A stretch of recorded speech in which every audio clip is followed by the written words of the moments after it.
Thank you for watching the Animal One Guys YouTube channel. If you like this video, please leave a like and leave me a comment. And if you like a lot of my content, please subscribe and hit the bell icon if you want to get notified every time I post a new video. Thanks, guys.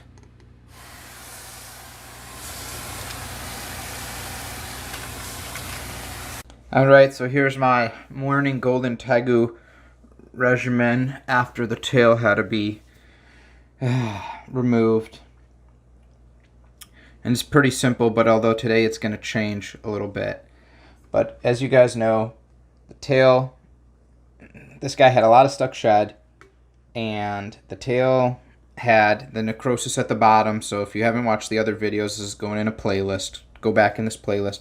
But the tail, half the tail is gone from where blood flow just wasn't being restored to. So I've had this regimen of pain medication and an oral antibiotic, and we've been using silver sulfate cream, but silver sulfa design cream, but now we're going to switch to iodine because we want to dry out the tail. We really want to help it granulate. So there's a couple things that I'm going to do before we get the Tegu out. Number one, I'm going to shake up his painkiller and his antibiotics. It's not much. It's about a week's worth, and I'm not even really sure if it's needed. You know, the vet always likes to give out stuff, and just in case, and an antibiotic, you can never go wrong. I mean, he did have a big wound, and this is an animal that, you know, isn't in the trees, right? He's on a dirt substrate, so, you know, when you've got an open wound, so every morning I got to take him out, I got to wash the wound. Well, first I give him these two things, and you'll see. Then I wash the wound, and then I had been applying the antibiotic cream with then a piece of gauze, which he would shake the gauze off after an hour or two. But now that it's really dried up in there, we can just use the iodine. So I shake up the antibiotic and the painkiller, and then I'm just going to measure out the dosages and then bring the Tegu out. So for the antibiotic, it's 0.14. So that's fine. We could take one of these syringes, and they're all in all the way up to 1 millimeter. So we know we have 0.14. So we're just going to draw a lot. There's 0.1, 0.15, and we're right there at 0.14. Then I like to take it, just draw it back a little bit so it doesn't ooze everywhere while I go get the Tegu out. Bam. Painkiller is less. It's 0.09. So the nice thing, guys, are these 1 milliliter syringes. They help keep it down. So there's 0.1. So we're gonna go down to just 0.09. Very nice. Draw it back a little bit. Set it there. Cool. So the oral painkiller and antibiotics are all ready. We only have to now go get the crazy Tegu, who's been really tame, but now I've been picking him up every morning and forcing syringes into him, into his mouth, which has not been great. So we have that, we have that, we have the iodine. So I'm going to do this and this, then I'm going to pause the video, take him to the back to wash the wound. But I will show you the tail before I wash it and then after I wash it, and then we're going to treat it with the iodine. And by the time I walk from my office back out to where his tank is, the iodine will be nice and dry. And today will be the first day I get to put his water dish back in. He's been without a water bowl for about, a whole soak bowl for about 5 days. Which is good because, again, we needed that wound to dry up. We don't want him to go in the water with this cream, and we don't want him to go into the water bleeding and with an open wound infection. If he goes to the bathroom in the water and then it's got his open wound, it can just be a mess, right? So let's go get him. All right, so we have the Tegu. I kind of use a dog toy on a rope to tire him out, and I went and turned the bathroom sink, the warm water on. That way it gives it time to heat up. And let's take a look at this tail.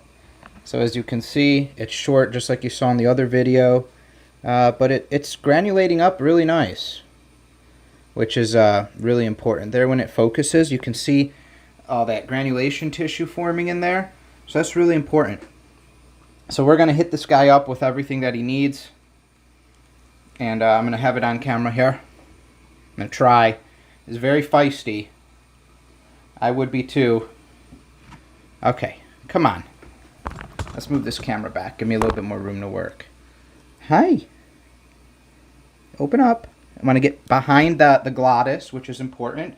He's done a death roll. But the nice thing he's done now, so we're behind the glottis. So we can just fire that into his throat. Sometimes he holds on to it, which is fine, because then I can just come to the other side. Come on, focus. This is a good view. There we go.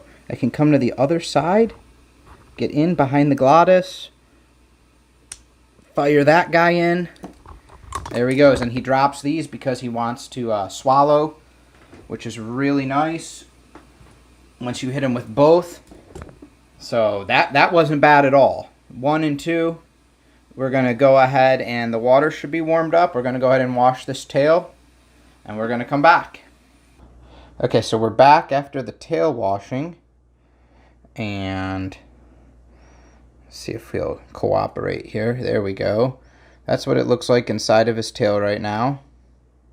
It's pretty good. It's all granulating up nice and good. It's all nice and dry. So we're just going to go ahead, again, Q-tip in the iodine lid, which is just full of iodine. And then as this is nice and wet, we're going to go ahead and just be very liberal with it. In the tail, I like to do in the tail, around, a centimeter around the outside. And just get it good, because we don't want any bacteria to get stuck in there underneath any of the tissue. None of that. All right, I feel like that's really good. And then I'll give you guys a view of the tail. There it is. So same tail, but just nice and completely covered in the iodine solution. And by the time we walk over to his tank, that'll be nice and dry, so we don't have to worry about... There, let me adjust the lighting. We don't have to worry about it getting a lot of dirt stuck to it. All right, and then I just take the extra iodine and I pour it right back in the bottle and put the cap on, and we're good to go. But real quick before we go back, why don't we just look at the feet? Because we have the one wound there. So again, we can just hit it up with some iodine. He's starting to get pissed because he's opening his mouth. And a Colombian Tegu, if you look at the teeth of the Colombian Tegu compared to an Argentine Tegu, these guys want to do some damage. That's where I got bit the first time I got him back from the vet. Nearly sliced the top of my finger off. But that's okay, he was in pain. And we'll get back to being his buddy again. So we're just going to do those couple toes that I know need it. And then there's the one toe. Oh, God. Of course, it's in his front left. Right there, you can see it, where it looks like the tip is about to rot off, which it is rotting off. So it will fall off, but just want to iodine that whole area. Okay. Other than the tail and that one rotting tip of the finger, everything is granulating over nicely. It's granulating. We're never going to have the fingers back. We're never going to have the nails back. But the granulation's coming on. We got a little bit of stuck shed on this one, which it's okay because he's getting his water bowl back again. And then tomorrow I'll be able to give him a nice little iodine bath again, so that's all right. And there's a little bit of stuck shed. If you look at this finger, you can see the color. We just kind of had a delay on the stuck shed treatment. But other than that, super healthy, nice golden color, and is eating really good. You can see there's no... Hey. He's wrapped what remainder of his tail nub around the camera. I've been filling it up really good. The monitor crease he's got here, or his monitor line, it's just barely visible, although you can see it going down right above my thumb here. And that's because he needs a little bit more fat, he needs a little bit more food, he needs a little bit more energy to deal with healing that area. He needs to create, new tissue and things like that. So we want to keep him not not, so just indulged that his, gorged up. That way this monitor crease is completely gone. But we want it to be just barely visible. Where normally we maybe take it from a full crease down to 50%. This we want to keep just barely visible until this heals, as he's got to spend a lot of energy on that. All right, guys, thank you for watching this video, and take care.